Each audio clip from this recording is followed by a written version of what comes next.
Good morning class.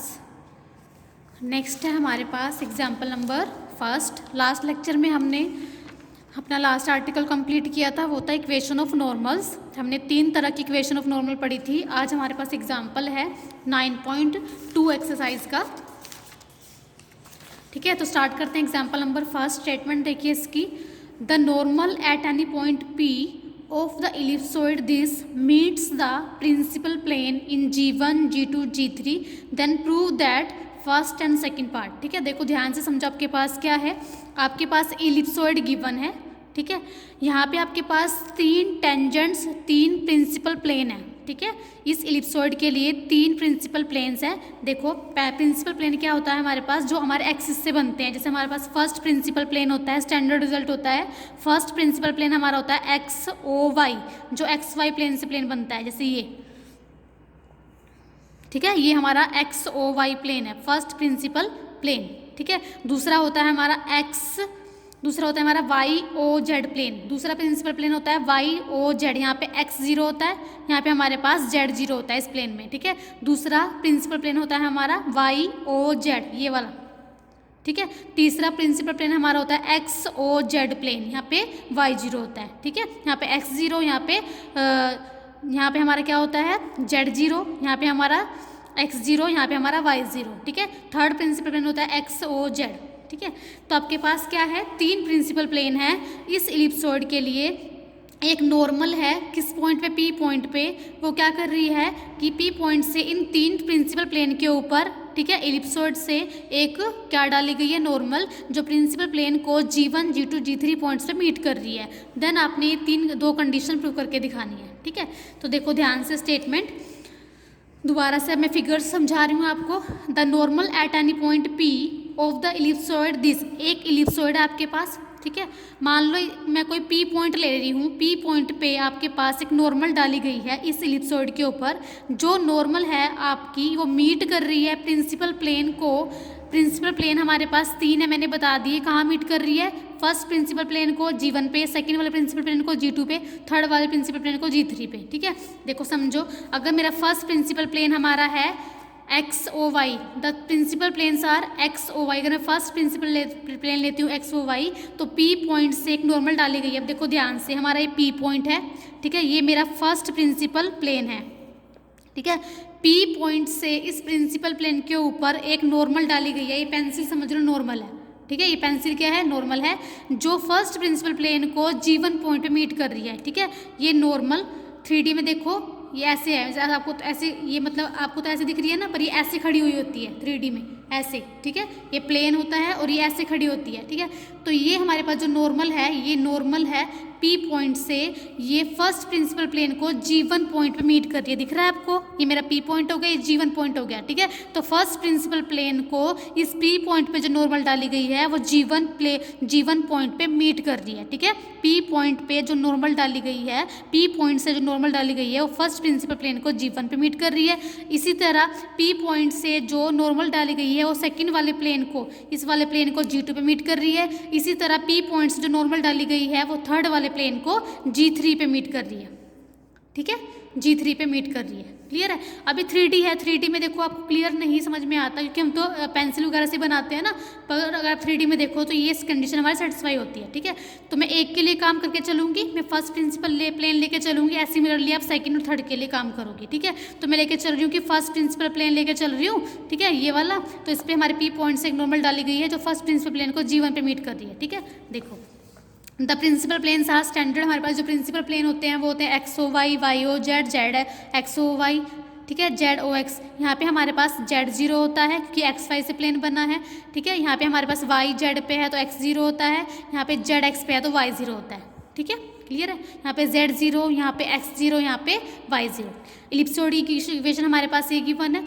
आपने equation पढ़ी है, हमने लास्ट आर्टिकल में 3 टाइप्स की नॉर्मल की इक्वेशन पढ़ी है। अगर हमारे पास कोई पॉइंट P है, P पॉइंट के मैं कोऑर्डिनेट लेट कर लूँगी x1, y1, z1। अगर इस P पॉइंट से, ठीक है, किसी एलिप्सॉइड के ऊपर अगर नॉर्मल डाली जाती है, तो उसकी इक्वेशन हमारे पास ये होती है x minus x1 upon P, x1 upon a square. ठीक है, ये हमने लास्ट लेक्चर में नॉर्मल की इक्वेशन पढ़ी थी, देखो ये वाली।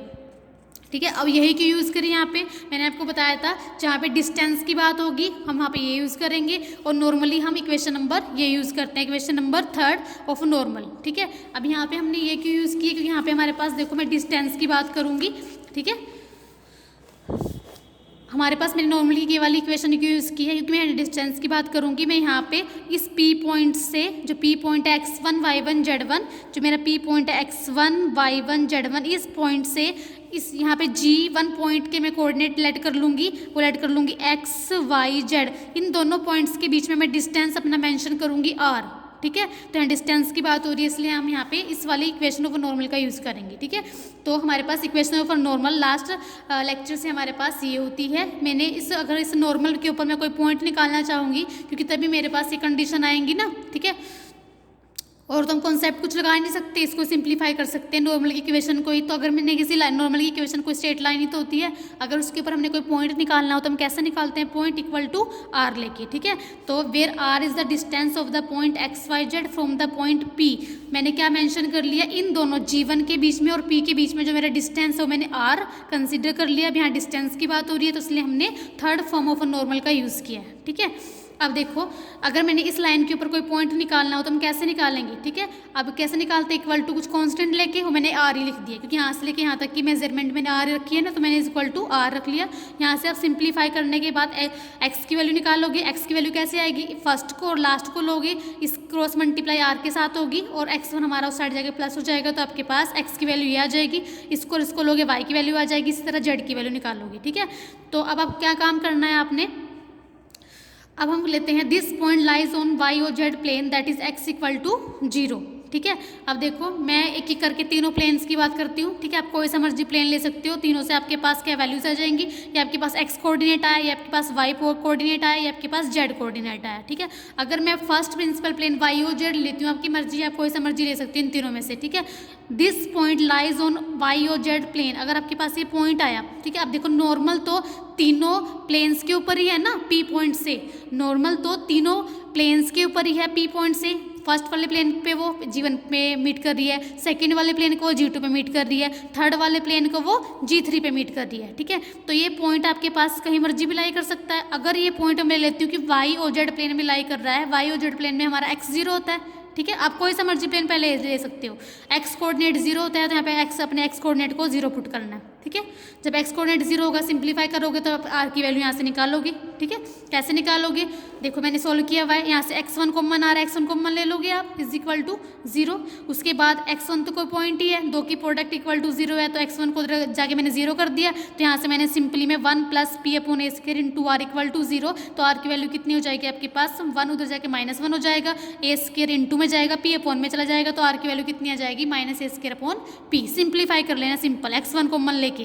ठीक है, दो की प्रोडक्ट 0 हो गया, तो ये 0 होगा, या ये 0 होगा, तो हमने ये 0 कर दिया। ठीक है, कि मैं आर की वैल्यू निकालनी है। आर मैंने क्या लिया था, P और G1 के बीच में डिस्टेंस, तो आपके पास क्या है, PG1।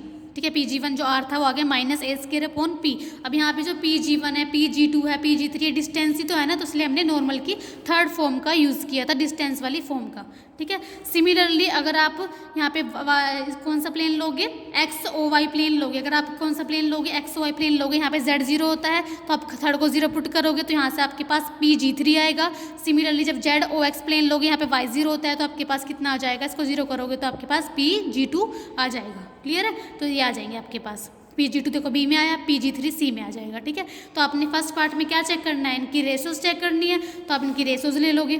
ठीक है, PG1 पुट किया, PG2 पुट किया, PG3 पुट किया। ठीक है, रेशोज है। ठीक है, रेशोज होती है ना, तो तीनों में आप क्या है, तीनों में जो मल्टीप्लाई कराओगे सेम से मल्टीप्लाई करनी होती है। मैं यहाँ भी P से मल्टीप्लाई कराऊंगी, यहाँ से भी P से मल्टीप्लाई, यहाँ भी P से मल्टीप्लाई, P कैंसिल आउट हो जाएगा, नेगेटिव ऑफ P से मल्टीप्लाई कराएंगे, तो हमारे पास ये रिजल्ट आ जाएगा जो हमने प्रूव करना था।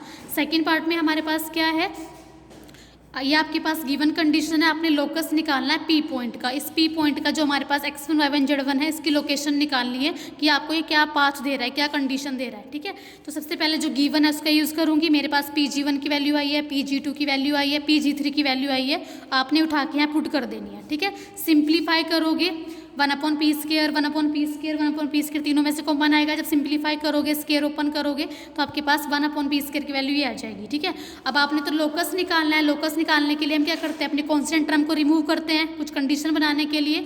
तो आपको पी पता है, पी हमारे पास क्या होता है, एलिप्सॉइड के ऊपर जो टेंजेंट प्लेन होता है, उसमें जो टेंजेंट प्लेन में हमारा जो स्मॉल पी क्या होता है, परपेंडिकुलर डिस्टेंस होता है एलिप्सॉइड के सेंटर से टेंजेंट प्लेन के ऊपर। तो मैं क्या करती हूँ, उस पी की वैल्यू निकालती हूँ। ठीक है, कांस्टेंट एलिमिनेट करती हूँ, तभी मेरे पास लोकस आएगा।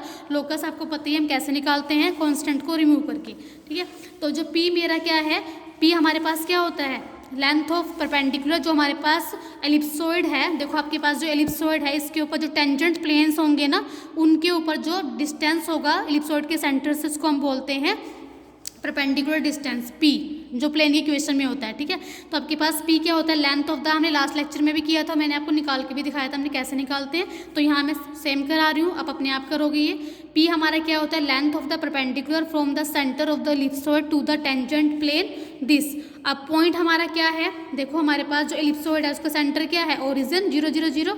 जो हमारे टेंजेंट्स प्लेन है वो कैसे निकालते हो, अगर आपने कोई पॉइंट पी लिया हुआ है तो x1 y1 z1, तो हम टेंजेंट प्लेन आपको पता ही है, इक्वेशन बनती है। ठीक है, अब इस इक्वेशन की हेल्प से आप पी परपेंडिकुलर डिस्टेंस की वैल्यू निकाल लोगे, जैसे मैंने आपको लास्ट लेक्चर में यहाँ निकाल के दिखाया था। ठीक है, दिखाया था ना पॉइंट से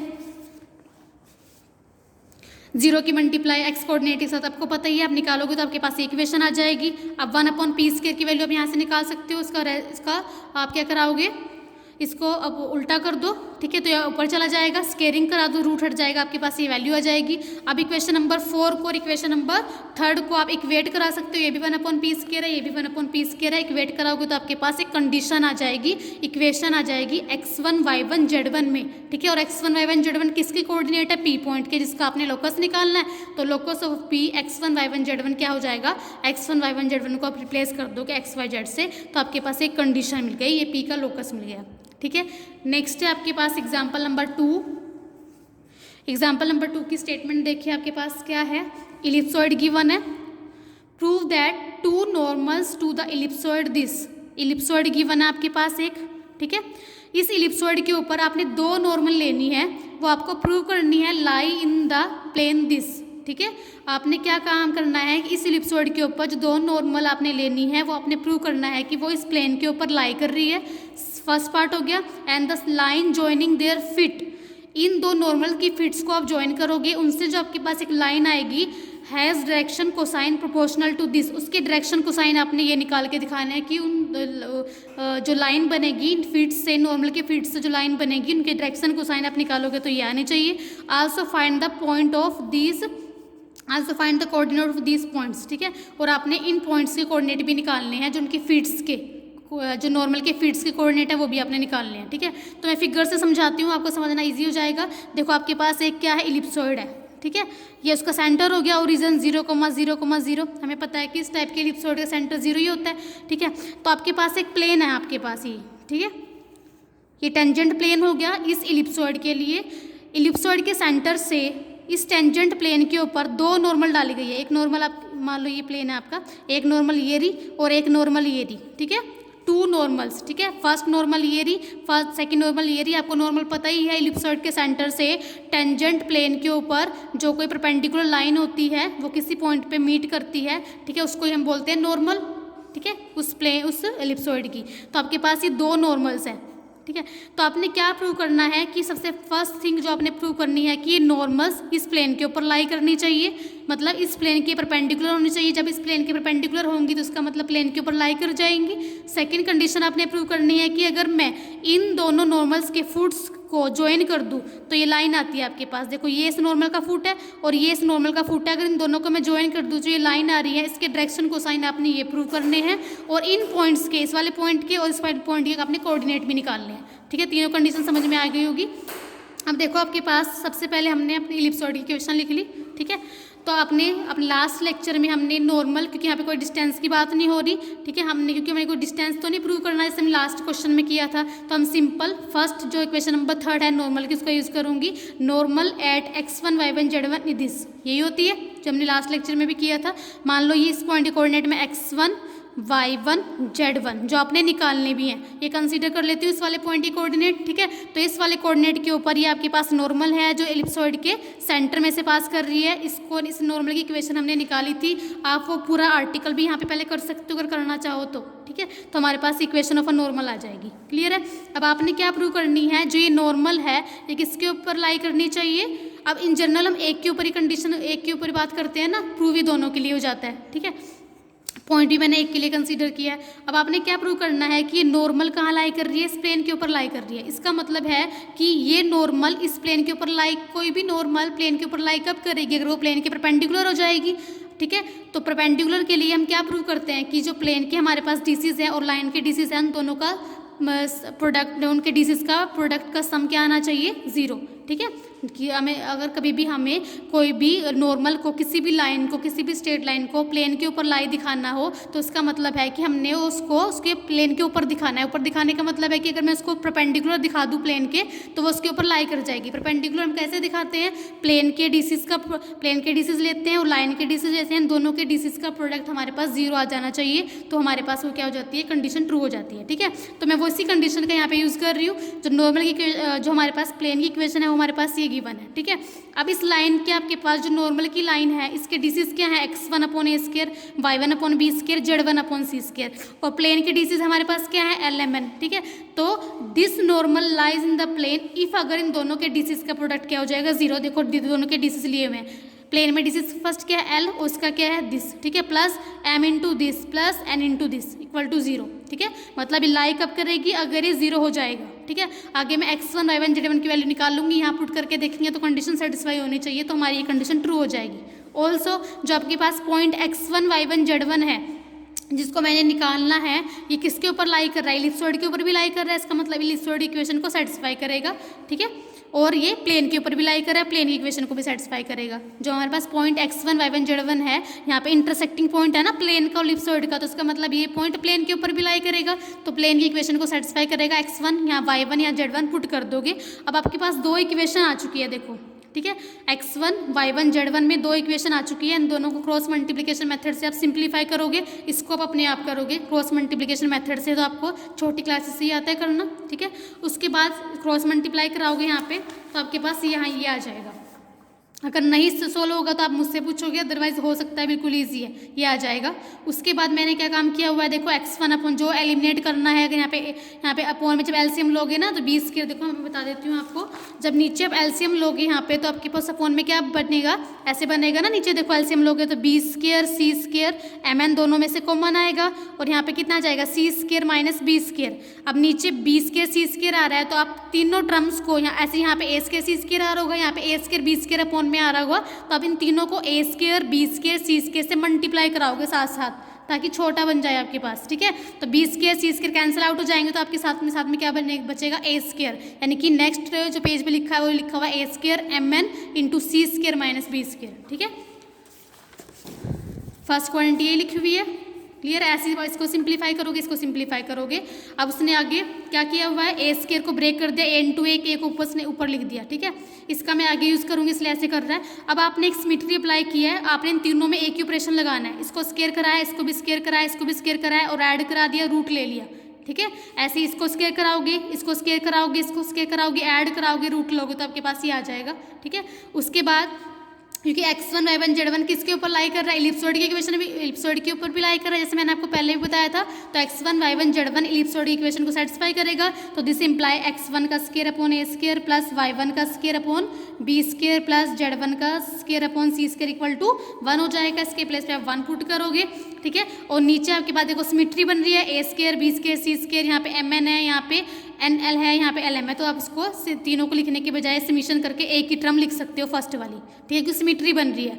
यहाँ पे mn है तो यहाँ पे nl है, अगर यहाँ पे mn है तो यहाँ पे a वाला नहीं आ रहा, b मतलब b m के कोरस्पॉन्डिंग b होता है, n के कोरस्पॉन्डिंग c होता है, तो उन दोनों की माइनस आ रहा है। इस तरह से आप सिमेट्री बना लोगे, ठीक है। तो आपके पास यहाँ से आप x1 की, अब यहाँ फर्स्ट सेकंड थर्ड, इस फर्स्ट को कंपेयर कराओगे इससे, तो x1 की वैल्यू आ जाएगी आपके पास a इंटू a स्क्वायर, मतलब ये पॉन में आ जाएगा ना। जब इसको इससे कंपेयर कराओगे फर्स्ट वाले को इससे कंपेयर कराओगे, इसको इससे कंपेयर कराओगे, थर्ड वाले को इससे कंपेयर कराओगे, तो आपके पास x1 y1 z1 की वैल्यू आ जाएंगी। जो पॉइंट्स आपने निकालने हैं नॉर्मल के फीट्स के, वो पॉइंट्स आ जाएंगे आपके पास, ठीक है। तो जब इसको इससे कंपेयर कराओगे तो ये तो ऊपर जाएगा, तो आपके पास क्या आएगा, x1/a² mn b² minus c² is equal to this term. यहाँ से x1 की वैल्यू कितनी आ जाएगी, क्रॉस मल्टीप्लाई होकर आ जाएगा, तो आपके पास ये x1 की वैल्यू होगी, ठीक है। ये y1 की z1 की दो साइन है प्लस माइनस की, बस तीनों प्लस में लिखोगे, तीनों माइनस में लिखोगे, तो आपके पास ये दो पॉइंट्स आ गए, आपके पास ये पॉइंट आ गया और ये पॉइंट आ गया, ठीक है। अब इन दोनों के देखने हमने डायरेक्शन कोसाइंस, इन दोनों पॉइंट्स जो लाइन बन रही है उनके डायरेक्शन कोसाइन देखने, also direction cosine of the join of these two points are proportional to. अब देखो हमारे पास जो डायरेक्शन कोसाइंस है वो कैसे बन रहे होंगे, देखो आपको अलग ही नहीं दिख रहा, ये एल है, ये एम है, ये एन है, यहाँ पे भी एल एम एन है, और नीचे हमारे पास एक्चुअल डायरेक्शन कोसाइन आए हुए नॉर्मल जो उन दो पॉइंट्स के ऊपर, ठीक है, दो लाइंस के, ये एक्चुअल डायरेक्शन कोसाइंस आए हैं हमारे पास, ठीक है। तो ये एल एम एन, ठीक है, ये नीचे हमारा बन रहा है, देखो समीशन बन रहा है रूट में l² m² प्लस n², ऐसे ही हमारे पास ये होता है ना, l/√में l² plus m² plus n², m/√में सेम चीज़, फिर n/ में √में सेम चीज़, तो इस तरह का नहीं बन रहा है, ठीक है। तो हमारे पास l/mn की वैल्यू क्या है, ये, ठीक है। तो हमारे पास जो डायरेक्शन कोसाइन आगे इन दोनों पॉइंट्स को ज्वाइन करने से, इन दोनों की हेल्प से वो क्या आ जाएंगे, दिस एंड दिस, ठीक है। यही हमने प्रूव करना था, ठीक है। देखो ये प्रूव करना था ना, डायरेक्शन कोसाइन आपके पास ये आने चाहिए, ये हमने प्रूव करना था, और हमने कोऑर्डिनेट भी निकाल दिए, ठीक है। अगर आप x1 y1 z1 की वैल्यू उठा के यहाँ पुट करते हो तो ये इक्वेशन सेटिस्फाई भी हो जाएगी, चाहे करके देख लेना, ठीक है। तो इसका मतलब जो हमारी नॉर्मल्स है वो प्लेन के ऊपर भी लाई कर चुकी हैं। नेक्स्ट आपके पास थ्योरम है, आर्टिकल है, नेक्स्ट आर्टिकल है आपके पास नंबर ऑफ नॉर्मल्स, ठीक है। नंबर ऑफ नॉर्मल्स में क्या है आपके पास, to prove that there are 6 point on ellipsoid the normal at which passes through a given point alpha beta gamma. क्या कह रहा है ये, देखो ध्यान से समझो। Prove that 6 points on a ellipsoid, सबसे पहले आप एक इलिप्सॉइड लोगे, ये इलिप्सॉइड का सेंटर हो गया, ठीक है। इस इलिप्सॉइड के ऊपर आपने 6 नॉर्मल्स लेनी है, ठीक है। इस इलिप्सॉइड के आपने ऊपर 6 पॉइंट्स लेने हैं, उन 6 पॉइंट्स के ऊपर आपने नॉर्मल लेनी है, the normal at which passes through a given point alpha beta gamma, और आपने ये प्रूव करना है कि ये नॉर्मल सेम पॉइंट में से पास हो रही है, अल्फा बीटा गामा।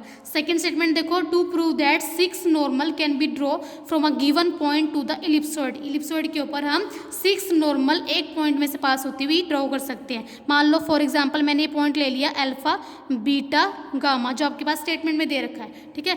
तो इस पॉइंट से मान लो फर्स्ट नॉर्मल ये ले ली मैंने, सेकंड ये ले ली इलिप्सॉइड के ऊपर, थर्ड ये ले ली, फोर्थ फिफ्थ सिक्स्थ, तो 6 पॉइंट हो गया आपके पास, 1 2 3 4 5 6 पॉइंट हो गए, जिनके ऊपर आपके पास गिवन पॉइंट से इलिप्सॉइड के ऊपर मैंने क्या ले ली, नॉर्मल्स ले ली। तो आपने क्या निकालना है, इन पॉइंट्स के कोऑर्डिनेट निकालने हैं, 1 2 3 4 5, इस 6 पॉइंट्स के अपने कोऑर्डिनेट निकालने हैं, ठीक है। तभी तो आपके पास रिजल्ट वेरीफाई होगा कि to prove that there are 6 point, आपने 6 पॉइंट्स निकालने हैं जिनके ऊपर आपने इलिप्सॉइड के ऊपर, जिनसे आपने इलिप्सॉइड के ऊपर क्या नॉर्मल डाली गई है, और नॉर्मल जो है वो गिवन पॉइंट में से पास हो रही है, अल्फा बीटा गामा में से, ठीक है। तो ये इस थ्योरम को मैं आपको कल कराऊंगी, ठीक है। आज के लिए इतना ही इनफ है। इसमें थ्योरम की स्टेटमेंट मैंने इसलिए रीड करी ताकि आप उसको एक बार रीड कर लेना, कल समझाने मेरे लिए और ईजी हो जाएगी। Thank you class.